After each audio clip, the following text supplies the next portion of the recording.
네, 변호사님 안녕하십니까? 네, 안녕하세요. 서연희 변호사입니다. 네, 변호사님 요즘에 그 배터리 화재 전기차 때문에 지금 이슈가 많습니다. 네. 그래서 오늘 좀 궁금한 사항이 있는데 배터리로 인해서 이제 전기차가 불이 났을 때 네. 이제 손해배상은 누가 책임질 것이며 뭐 자동차 회사냐, 배터리 제조 회사냐 등등 뭐 3자 그걸로 피해를 본 사람들은 어떻게 어디에서 보상을 받아야 되냐 지금 굉장히 사회적인 이슈인데 만약에 우리가 전기차를 타고 다니다가 문제가 됐거나 남이 불이 나서 내가 피해를 봤을 때 어떻게 해야 되는지 좀 궁금합니다. 네.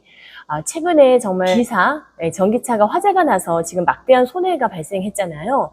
그런데 이게 앞으로도 발생하지 않을 일이라고 할 수가 없어서 이 손해배상은 누가 져야 되는지 이런 부분이 매우 궁금하신 것 같습니다. 근데 전기차 같은 경우는 제조물 책임법이라고 하는 법에서 관계되어 있습니다. 제조물 책임법이라고 하는 거는 어떤 물건이 제조되어서 그걸 사용하는 과정에서 제조물의 결함으로 인해서 그 물건을 산 소비자나 아니면 제3자의 생명, 신체, 재산에 피해를 입혔을 경우에는 제조사에서 책임을 지도록 하고 있습니다.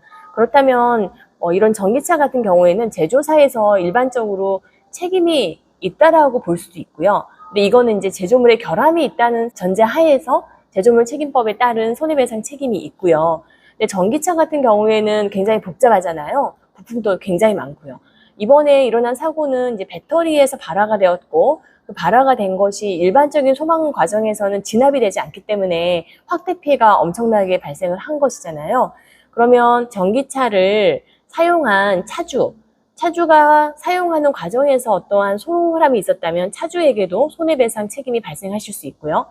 만약에 차주가 아무런 관리나 사용상에 결함 없이 사용을 하셨는데 이런 사고가 발생했다면 제조물 자체의 결함으로 제조사에서 책임을 지실 수가 있는데 제조물 책임법은 사실 일종의 무과실 책임이기 때문에 제조사에서 그 책임을 지셔야 되는 경우가 많습니다.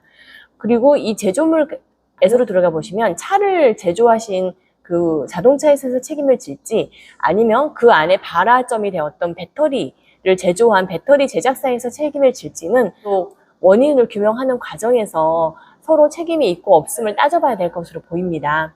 그러면 배터리 제조사가 책임을 지실 수도 있고 자동차 제조사가 책임을 지실 수도 있고 만약에 관리나 운영에 소홀함이 있었다면 차주도 책임을 지실 수 있는 가능성은 다 있습니다. 그리고 이제 두 번째로 질문하신 것 중에 그렇다면 이렇게 책임을 따지는 과정은 굉장히 걸릴 것인데 그 과정에서 제3자, 무고하게 피해를 입은 제3자의 손해는 누가 배상을 하느냐 이런 문제가 발생하잖아요. 그 부분에 대해서는 일단은 그 불탄 다른 차량의 소유자들은 자신이 들어있는 보험사로부터 어느 정도 손해배상을 받으실 수가 있고요. 그 보험사에서는 이 해당 차량, 문제가 됐던 차량의 차주가 들어있는 보험사의 구상권이라는 것을 청구하게 됩니다. 그러면은요, 만약입니다. 네. 차주의 그 과실로 나왔어요, 만약에. 네. 그러면 그랬을 때 천문학적인 돈이 나갈 수 있는 거잖아요. 그렇죠. 이번에 그 아파트 화재 같은 그렇죠. 경우 100억, 200억 얘기하는데 네. 그랬을 때 그럼 그 차주는 어떻게 되는 겁니까? 네, 그 차주는 개인적으로는 그러한 돈을 배상하실 수 있는 능력이 없으시잖아요. 그리고 보통 자동차 차량 보험 같은 경우에는 5억 정도 한도를 많이 들어놓으세요. 그것도 굉장히 고가이신 편인데 그 이상은 차주는 배상하실 수가 없기 때문에 민사상 청구를 하시더라도 아마도 파산 신고를 하시지 않을까요? 그런 생각이 드네요.